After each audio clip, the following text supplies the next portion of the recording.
નમસ્તે મિત્રો, સ્વાગત છે તમારું મારા આજના નવા વિડીયોમાં. તો મિત્રો, આજે આપણે બનાવીશું આલુ પરોઠા. તો બટેકાને અહીંયા મેં બાફી અને આપણે લઈ લેવાના છે, પણ બટેકાને એકદમ ઓવરકુક નથી કરવાના, આ રીતે કઠણ જ રાખવાના છે થોડા. અને એમાં નાખવા માટે મેં મસાલા અહીંયા રેડી કર્યા છે.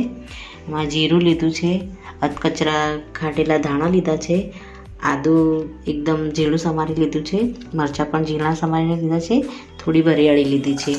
અહીંયા મરી પાવડર અને મરચું, મીઠું, હળદર અને આપણે દાણા જીરુંનો આમાં ઉપયોગ કરીશું.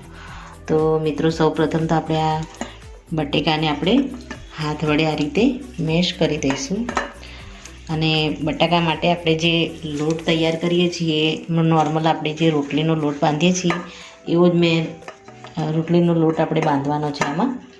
અને લોટ પણ તેલ અને મીઠું અને પાણી નાખીને જે રીતે આપણે બાંધીએ છીએ એ રીતે બાંધીને આપણે રાખવાનો છે. તો બટાકાને આપણે આ રીતે મેશ કરી દઈશું. અને બટાકા મેશ થાય એટલે આપણે વઘારીશું આને.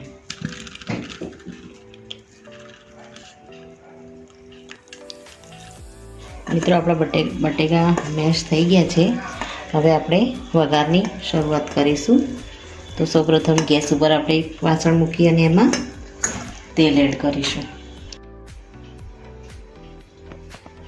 ગેસને આપણે એકદમ ધીમો જ રાખીશું. મસાલાને આપણે આમાં બરાબર શેકવાના છે. તો સૌપ્રથમ આમાં આપણે જીરું એડ કરીશું. જીરું આમાં થોડું ચટકે ત્યારબાદ તેમાં આપણે વરિયાળી એડ કરીશું.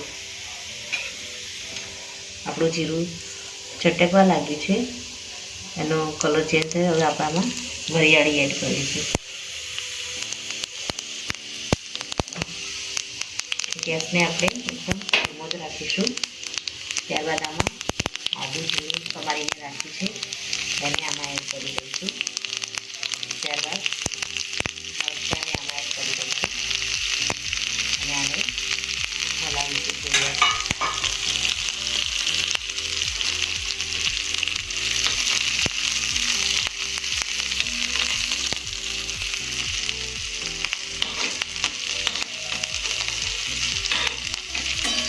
એકદમ આપણે આને ધીમા તાપે થવા દેવાનું છે. ગેસને આપણે ફૂલ નથી કરવાનો હાલ.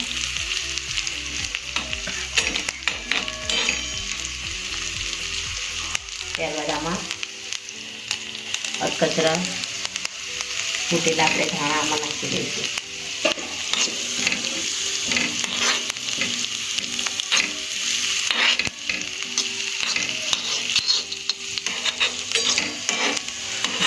આપણે આને આ રીતે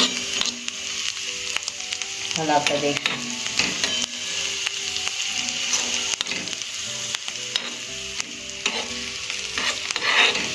આપણા ધાણા નાખ્યા છે એનો થોડો કલર ચેન્જ થાય. ત્યારબાદ હવે આપણે આમાં મરી પાવડર થોડું ક્રશ કરીને નાખ્યું છે અને આપણે આમાં એડ કરીશું.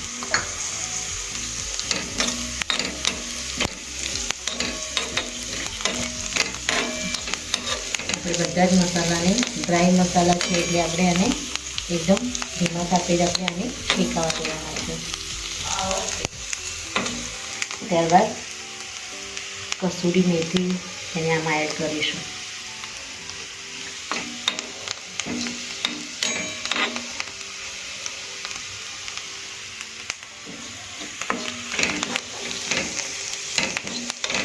ત્યારબાદ આપણે હિંગ એડ કરીશું આમાં.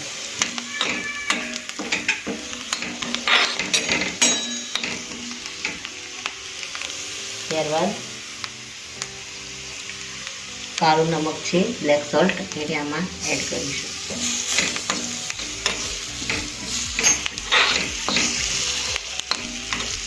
મસાલા આપણા ડ્રાય રોસ્ટ થઈ રહ્યા છે. સ્મેલ આની સરસ આવી રહી છે. હવે આપણે આમાં સૂકા લીલા ધાણાનો એકદમ ધોઈ અને પૂરા કરીને રાખેલા એને આમાં એડ કરી દઈશું. ત્યારબાદ આમચૂર પાવડર છે આપણે 1 ચમચી લેવાનો છે, એને આમાં એડ કરીશું.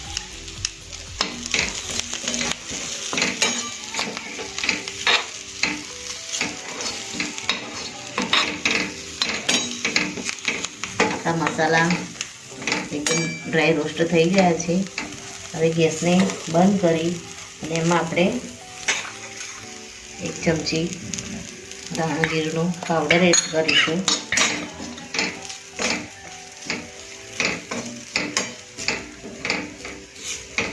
ત્યારબાદ અડધી ચમચી આપણે હળદર એડ કરીશું. આપણે હળદર એડ કર્યા પછી હવે આપણે આમાં 1 ચમચી કાશ્મીરી મરચું એડ કરીશું.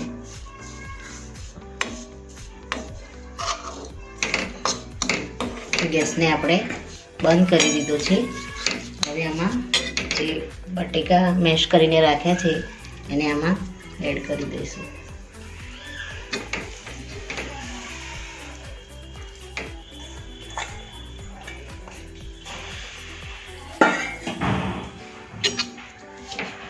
હવે આપણે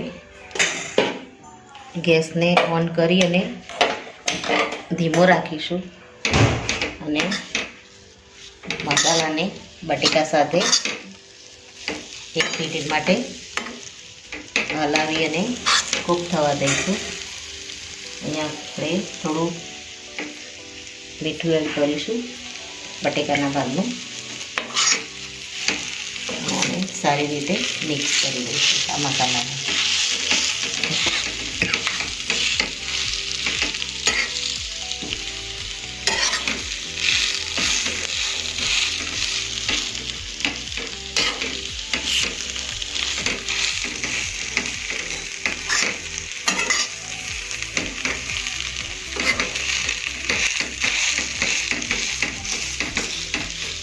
મિત્રો આ મસાલો સમોસામાં પણ ભરી અને જો સમોસા આપણે વણીએ તળીએ તો પણ સમોસા ખૂબ જ ટેસ્ટી લાગે છે. હવે આપણે ગેસને બંધ કરી દઈશું અને આને થોડી વાર ઠંડુ થવા દઈશું. મિત્રો આપણો બટાકાનો જે માવો છે એ ઠંડો થાય ત્યાં સુધી આપણે પરાઠા ઉપર લગાવવા માટે એક ચટણી તૈયાર કરીશું. તેના માટે મેં જીરું લીધું છે અને શેકી લીધું છે. એમાં થોડી કસૂરી મેથી એડ કરી છે, એને પણ એની સાથે શેકી લીધી છે. હવે આને આપણે ખોયણીમાં એનો પાવડર કરી દઈશું.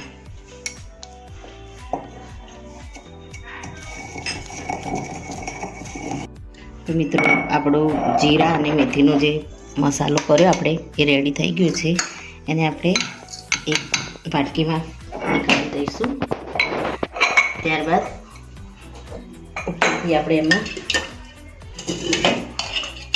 કાશ્મીરી લાલ મરચું આપણે 1 ચમચી એડ કરીશું કલર માટે. એમાં આપણે ઉપરથી 1 મોટી ચમચી સિંગ તેલ એડ કરીશું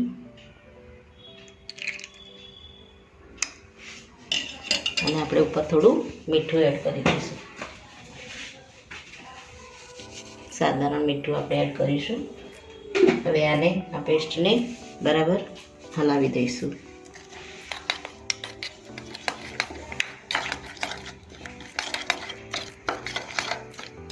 આ રીતે આપણે પેસ્ટ રેડી કરીશું, જેથી કરીને આ પેસ્ટને આપણે પરાઠાની ઉપર શેકતી વખતે સ્પ્રેડ કરવાની છે. તો મિત્રો આપણો આ બટેકાનો માવો ઠરી ગયો છે એકદમ સારી રીતે, અને આ લોટ બાંધેલો છે એમાંથી આપણે એના મીડિયમ સાઇઝના ગોળ વાળી લઈશું. તો મિત્રો આપણે આને ગોળ લુવા કરી દીધા છે. હવે આની આપણે રોટલી વણી અને એમાં સ્ટફિંગ એડ કરીશું. આપણે પરાઠો વણીએ ત્યાં સુધી આપણે ગેસ ઉપર તવાને પણ મૂકી દઈએ છીએ અને એને પણ ધીમા તાપે થવા દઈએ છીએ. આપણે લોટને થોડો પરોઠાના લોટને થોડો કઠણ રાખવાનો હોય છે, જેથી કરીને આપણને શેકવામાં તૂટી ના જાય. આપણે આમાં સ્ટફિંગ ભરી દઈશું. ત્યારબાદ આને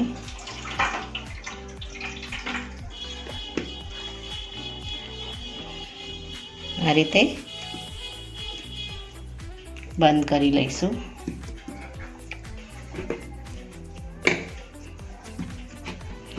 અને હાથ વડે આપણે થોડું પ્રેસ કરીને પરાઠાને થોડો હાથથી આપણે મોટો કરી દઈશું. પછી આપણે હળવા હાથે વેલણથી આને વણીશું.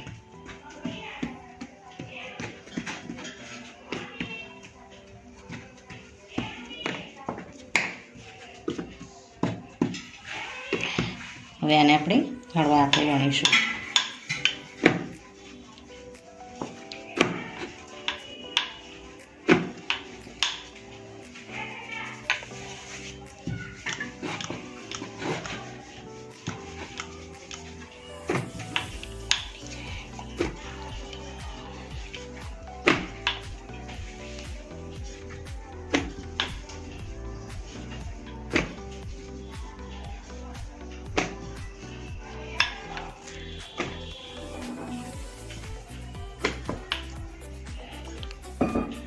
હવે આપણે તવા ઉપર તેલ અથવા તો બટર લગાવી અને આને શેકી દઈશું.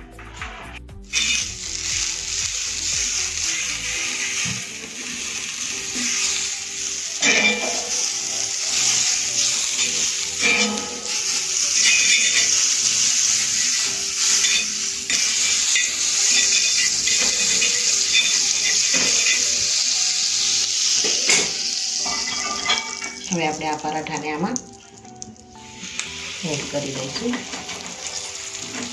અને એને ધીમા તાપે આપણે શેકાવા દઈશું. નીચેની સાઈડ થોડું શેકાય ત્યારબાદ આપણે એને પલટાવીશું. ત્યાં સુધી આપણે બીજા પરાઠાને પણ આ રીતે વણી લઈશું.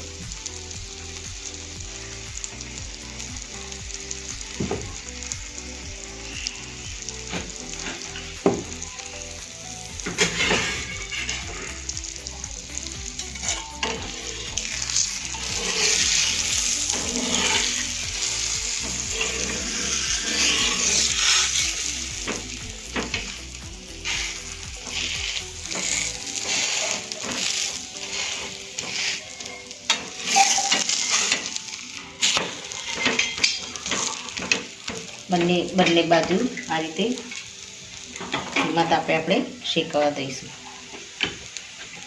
હવે આપણો પરાઠો શેકાય ત્યાં સુધી આપણે બીજા પરાઠાને પણ એ રીતે વણીને તૈયાર કરી દઈશું.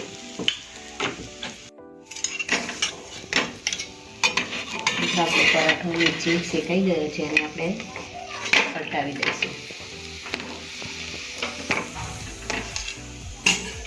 હવે ઉપર આપણે જે કાશ્મીરી મરચાં અને જીરાની જે ચટણી તૈયાર કરી હતી એને આપણે આના ઉપર લગાવી દઈશું, જેથી કરીને ઉપરથી પણ આનો ટેસ્ટ ખૂબ જ સરસ આવે.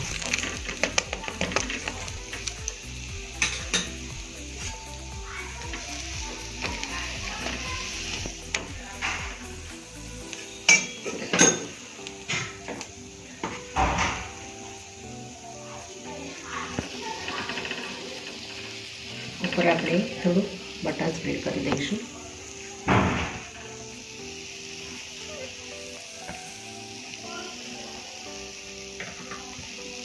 હવે આપણે પરાઠાને ફરીથી પલટાવી દઈશું.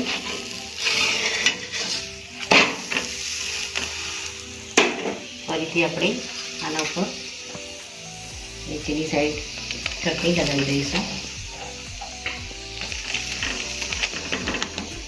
પછી આપણે બટર એડ કરી દઈશું. તો આપણો પરાઠો સરસ રીતે શેકાઈ ગયો છે અને આપણો ચટણીનો કલર પણ પરાઠાને એકદમ સારી રીતે લાગી ગયા છે. હવે આપણે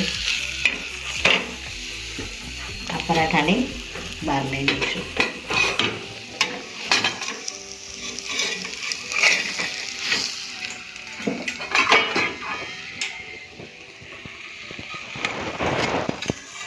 આ રીતે આપણે બીજા પરાઠાને પણ વણી દઈશું. મિત્રો આપણું બીજો પરાઠો પણ રેડી થઈ ગયો છે. એને પણ આપણે એ રીતે શેકી દઈશું.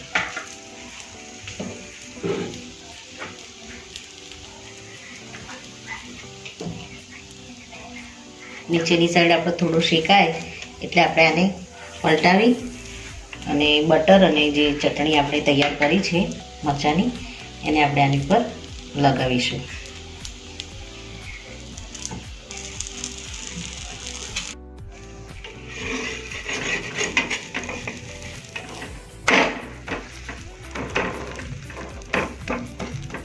આને નીચેની સાઈડથી પણ થોડું શેકાવા દઈશું.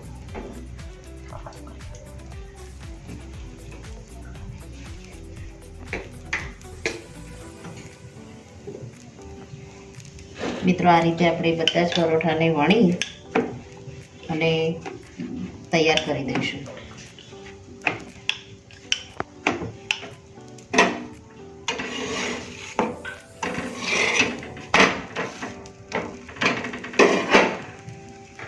આથી આપણે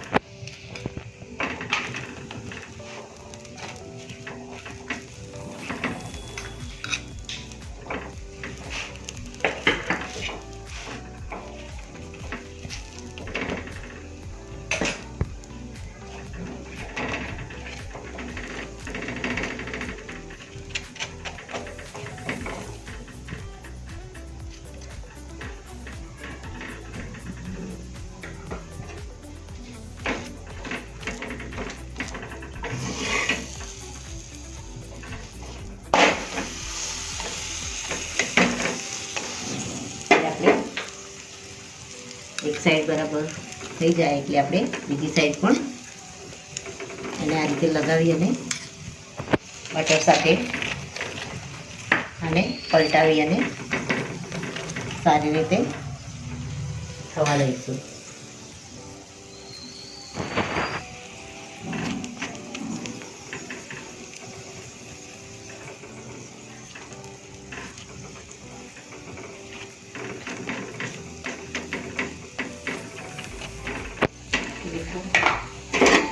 આપણો પરાઠો નીચેથી એકદમ શેકાઈ ગયો છે. હવે આને પલટાવી દઈશું.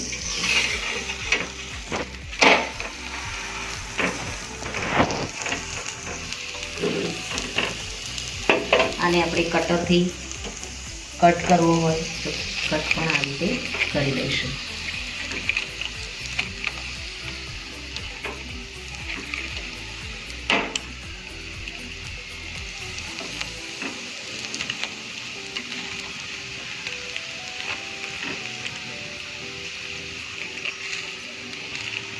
મિત્રો આપણો પરાઠો રેડી થઈ ગયો છે. હવે આને પણ આપણે પ્લેટમાં લઈ લઈશું.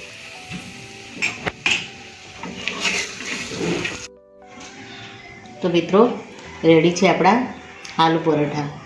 તો મિત્રો મારો આ વિડીયો અહીંયા પૂરો થાય છે.